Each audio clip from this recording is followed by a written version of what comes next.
Assalamualaikum warahmatullahi wabarakatuh. Jumpa lagi dengan saya Ahmad Salahuddin. Kali ini kita mempelajari bab vektor ya.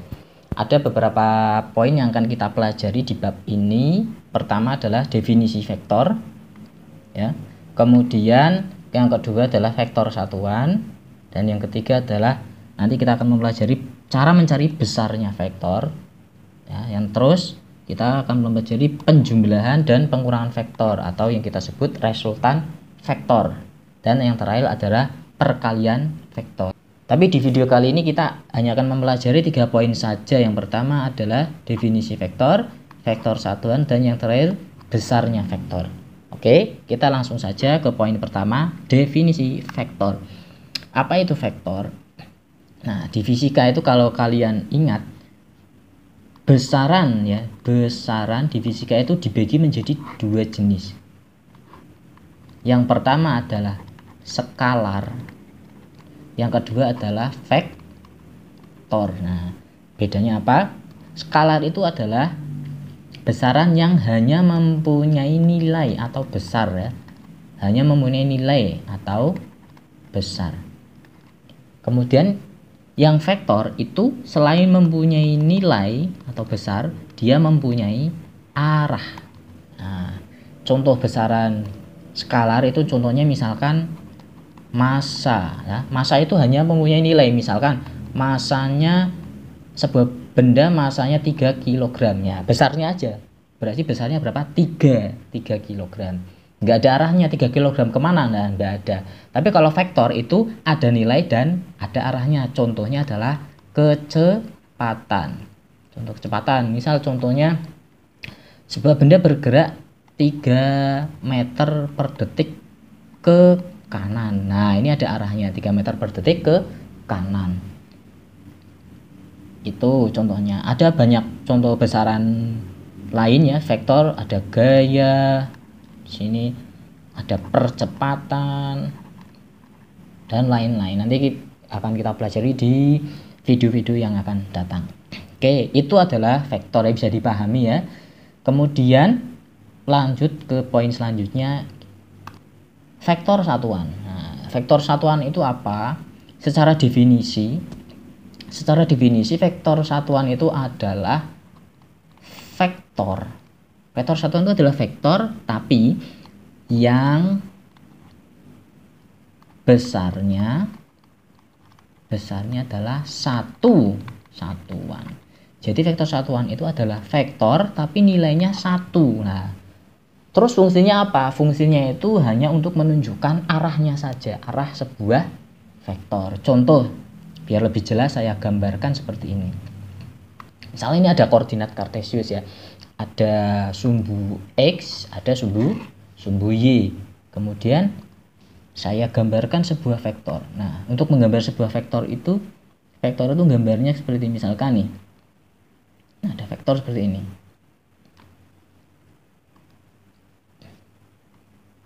Nah, ini kita sebut misalkan ini namanya vektor A ya. Kalau vektor simbolnya ada panahnya di atasnya. Ini vektor A. Vektor A itu kalau kita lihat di koordinat ini dia itu ada dua komponen ya. Dia itu ke kanan sejauh berapa kotak nih? 1 2 3 4 5. Ke kanan 5 kotak ya. Ke kanan 5 kotak, kemudian ke atas 3 kotak. Nah, kotaknya ini yang kita sebut adalah satuannya. Jadi kalau saya tulis seperti ini, vektor A itu besarnya 5 ke kanan ya, 5 ke kanan dan 3 ke atas atau ke sumbu Y.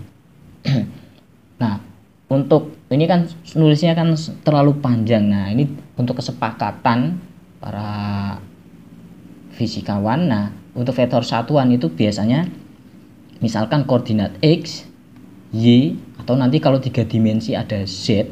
Nah, vektor satuannya itu simbolnya untuk sumbu X itu simbolnya I topi, ada topinya. Kalau sumbu Y, J. Sumbu Z, K ya. Ini biasanya seperti ini. Jadi IJK urut ya. Jadi untuk yang tadi yang saya contohkan ini saya hapus aja. Ini bisa saya tulis A itu adalah 5 sumbu X ke sumbu X, 5 satuan ke sumbu X atau 5I ditambah 3 satuan ke sumbu Y, 3J ya. Bisa dipahami ya seperti itu. Nah, fungsinya vektor satuan seperti itu. Contoh lain lagi ya, misalkan ini vektornya ke kiri seperti ini. Nah, kurang jelas ya. Nah, misalnya vektornya ke kiri seperti ini. Ini kita sebut namanya vektor B. Vektor B. Nah, vektor B itu saya tulis gimana? Vektor B berarti dia berapa kotak tuh? 1, 2, 3, 4. 4 kotak ke kiri atau sumbu X negatif. Nah, berarti bisa saya tulis minus 4I.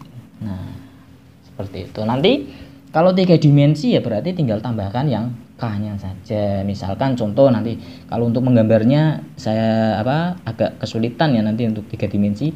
Contohnya saja ini contoh 3 dimensi misalkan 2I, nah berarti 2 arah sumbu X minus 2J berarti ke bawah 2 satuan. Nah, misalkan plus 5K ke arah sumbu Z-nya 5. Nah, itu untuk vektor satuan. Terus yang ketiga tadi kita kan sudah memahami apa itu vektor ya. Vektor adalah besaran fisika yang mempunyai nilai dan arah. Kemudian tadi ada vektor satuan. Vektor satuan adalah vektor yang besarnya satu satuan. Ini ya. Kemudian yang terakhir adalah cara mencari besar sebuah vektor. Ini saya tuliskan di sini saja. Oke, untuk memahami besarnya sebuah vektor, kita lihat gambar di sini ya. Nah, kita lihat di sini. Sebenarnya untuk mencari besarnya sebuah vektor, kita hanya mencari panjang vektor itu. Nah, misalkan ini vektor A, ini panjangnya berapa? Ini kan kita nggak tahu ya. Nah, tapi kita bisa cari dengan cara teorema Pythagoras. Misalkan ini C ya, ini ke atasnya. Nah, misalkan ini A, ini B, berarti bisa saya tulis di sini C kuadrat sama dengan A kuadrat tambah B kuadrat. Atau kalau kita mau nyari C berarti akar A kuadrat ditambah B kuadrat. Nah, begitu juga dengan untuk mencari nilainya A. Di sini saya kasih panah ya. Besarnya sebuah vektor. Nah, besarnya sebuah vektor itu cara nulisnya seperti ini. Ya, ini besarnya sebuah vektor adalah berarti komponennya kita kuadratkan semua terus diakar. Jadi akar kalau ini 5 berarti 5 kuadrat terus ditambah 3 kuadrat. Nanti tinggal dihitung hasilnya berapa. Nah, kalau hanya yang B ini kan hanya satu komponen ya. Besarnya vektor B adalah ya sama di akar saja. Akar min 4 dikuadratkan ya sama dengan 4. Jelas ya?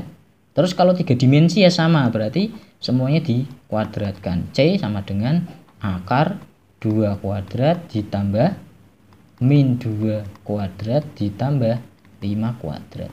Nah, nanti tinggal dihitung ya hasilnya berapa.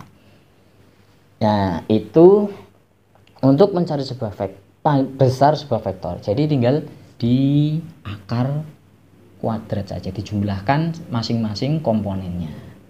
Oke, untuk video kali ini kita sampai di sini dulu. Nah, ini harus dipahami dulu karena nanti akan sebagai bekal nanti kita akan mempelajari materi dan selanjutnya yaitu penjumlahan vektor dan perkalian vektor. Oke, sampai di sini dulu. Semoga bisa dipahami.